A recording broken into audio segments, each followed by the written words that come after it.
কোন ব্যাংকে অথবা কোথায় অথবা কিভাবে টাকা রাখবো, যেভাবে টাকা রাখার দ্বারা আমাদের হিসাবটা, আমাদের টাকাগুলো হালাল থাকবে।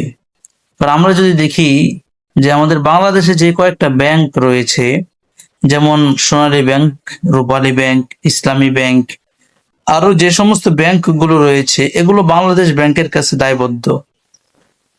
আর বাংলাদেশ ব্যাংক বিশ্ব ব্যাংক, তো ওয়ার্ল্ড ব্যাংকের কাছে দায়বদ্ধ। তো ওই হিসেবে, ওই বিবেচনায় এরকম কোনো ব্যাংক নাই যেই ব্যাংকটা সুদ মুক্ত আছে। তো আমরা যদি ব্যাংকে টাকা রাখতে চাই, সঞ্চয় করতে চাই, কিভাবে করব, এটা নিয়ে আজকে আমরা আলোচনা করব। প্রথমে আমি বলি যে ব্যাংকিং পরিভাষায় ব্যাংক ডিপোজিট করা হয় 4 পদ্ধতিতে। তার ভিতরে 1 নম্বর হচ্ছে কারেন্ট অ্যাকাউন্ট, চলতি হিসাব। 2 নম্বর হচ্ছে সেভিং অ্যাকাউন্ট বা সঞ্চয়ী হিসাব। 3 নম্বর হচ্ছে ফিক্সড অ্যাকাউন্ট বা নির্ধারিত মেয়াদি সঞ্চয়। 4 নম্বর হচ্ছে লকার। লকার কি? লকার হচ্ছে লোহার এমন একটা বাক্স, ভাড়া নেওয়া, যেটার ভিতরে টাকা পয়সা বা মূল্যবান সামগ্রী রাখা হয়, তা ব্যাংকের কাছে আমানত থাকে। আচ্ছা, এখন যে ব্যাংক ডিপোজিট গুলো রয়েছে, যে 4 প্রকার আমরা আলোচনা করলাম, এই 4 প্রকারের ভিতরে 4 নাম্বার প্রকার যেটা লকার, এটা বর্তমান প্রচলন অনুযায়ী শরঈ দৃষ্টিকোণ থেকে এটা আমানত হওয়ার ব্যাপারে কোনো সন্দেহ নেই, অতএব এটা পরিপূর্ণভাবে জায়েজ, আমানত হিসেবে রাখা যাবে। আর বাকি যে 3 প্রকার রয়েছে, এই 3 প্রকারের কে আমরা 2টি শর্তের কারণে ঋণের হুকুমে গ্রহণ করি। সেই 2টি শর্ত হচ্ছে, 1 নম্বর শর্ত, এই 3 প্রকার তথা কারেন্ট, সেভিংস ও ফিক্সড ডিপোজিট যারা করে, ব্যাংক কর্তৃপক্ষকে তাদের অর্থের জামিন বা জিম্মাদার বানায়। আর 2 নম্বর, ব্যাংক কর্তৃপক্ষকে তাদের গচ্ছিত অর্থের যথেচ্ছা ব্যবহারের সক্ষমতা, অনুমতি তারা প্রদান করে থাকে। তো এই 2টা হুকুম পাওয়া যাওয়ার কারণে এই 3 প্রকারের সম্পদকে আমরা কর্জ তথা ঋণের অন্তর্ভুক্ত মনে করি।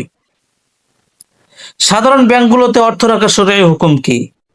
কয়েকটা হুকুম বর্ণনা হবে। 1 নাম্বার, যেটা যান ও মালের নিরাপত্তার খাতিরে কারেন্ট অ্যাকাউন্টে টাকা রাখা জায়েজ আছে, যেহেতু কারেন্ট অ্যাকাউন্ট হোল্ডারগণকে ব্যাংক কর্তৃক কোনো মুনাফা প্রদান করা হয় না, বরং তাদের থেকে উল্টো সার্ভিস চার্জ ও অন্যান্য চার্জ কাটা হয়। অতএব কারেন্ট অ্যাকাউন্টে টাকা রাখলে সুদী লেনদেন অংশগ্রহণ করা গণ্য হবে না, সুতরাং তা জায়েজ রয়েছে। 2 নম্বর বিষয় হচ্ছে ফিক্সড ডিপোজিট ও সেভিং অ্যাকাউন্টে টাকা রাখা জায়েজ নাই, কারণ এই উভয় প্রকার অ্যাকাউন্ট হোল্ডারদেরকে ব্যাংক কর্তৃক মুনাফা প্রদান করা হয় এবং এই উভয় অ্যাকাউন্টে গচ্ছিত টাকা উম্মতের ঐক্যমতে কর্জ তথা ঋণের হুকুমের মধ্যে পড়ে। অতএব ঋণের বিনিময় হাসিল করা স্পষ্ট সুদ। অতএব ব্যাংক অ্যাকাউন্ট হোল্ডারদেরকে মূল টাকার অতিরিক্ত যে টাকাই প্রদান করে তা সুস্পষ্ট সুদ হবে, আর সুদ বৈধ হওয়ার তো কোনো শরত নেই। অতএব কোনো মুসলমান যদি ব্যাংকে টাকা রাখতে চায়, তাহলে তাকে অ্যাকাউন্ট করতে হবে কারেন্ট অ্যাকাউন্টে, ঠিক আছে। বাকি যে 2 প্রকার রয়েছে তথা ফিক্সড ডিপোজিট, এগুলোতে টাকা রাখা মুসলমানদের জন্য জায়েজ হবে না। এখন আমরা জানবো ইসলামী ব্যাংক, যেটা আমাদের বাংলাদেশে রয়েছে, ইসলামী ব্যাংকে টাকা রাখার হুকুম কি? ব্যাংকের সাথে লেনদেন করা জায়েজ হওয়ার জন্য কয়েকটা শর্ত রয়েছে। 1 নাম্বার হচ্ছে যে ইসলামী ব্যাংক বাংলাদেশ ব্যাংক থেকে এই মর্মে অনুমতি নিয়ে না থাকলে অনুমতি নিবে যে ব্যাংক সরাসরি বাণিজ্যিক মাল আমদানি ও রপ্তানি করবে। 2 নম্বর, প্রত্যেক শাখার কারবার তথা ব্যবসা বাণিজ্য দেখার জন্য সেখানে সমস্ত দায়িত্ব ম্যানেজারের কাছে থাকবে না, বরং বিজ্ঞ আলেমের দ্বীনের যে শুরা কমিটি থাকবে, সেই শুরা কমিটির হাতে থাকবে। ইসলামী ব্যাংকের কারেন্ট অ্যাকাউন্ট সাধারণ ব্যাংকের কারেন্ট অ্যাকাউন্টের মতোই জায়েজ আছে। ইসলামী ব্যাংকগুলো সেভিংস এবং ফিক্সড ডিপোজিটের সাথে টাকা বিনিয়োগের বিভিন্ন ব্যবসায়িক খাত দেখিয়ে যে চুক্তি করে থাকে, তাকে শরীয়তের পরিভাষায় আকদে মুজারাবাহ বলা হয়।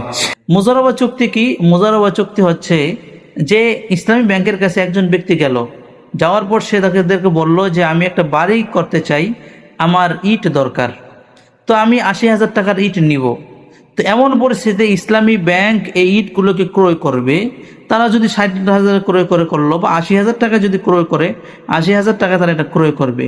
ক্রয় করার পরে তারা এই মালের মালিক যখন হবে, তারপরে তাদের কাছে যে ব্যক্তি মাল ক্রয় করতে আসছে তাকে তারা এই সম্পদ দিবে এবং বলবে যে আমরা ৮০,০০০ টাকা এই সম্পদ ক্রয় করছি, আপনার কাছে এই সম্পদ আমরা ১,০০,০০০ টাকায় বা ৯০,০০০ টাকায় বিক্রি করতেছি, আপনি প্রতি মাসে ১০,০০০, ১৫,০০০ টাকা করে যখন আপনার সময় শেষ হয়ে যাবে নির্ধারিত সময়ের মধ্যে আপনি আমাদের টাকাগুলো পৌঁছিয়ে দিবেন।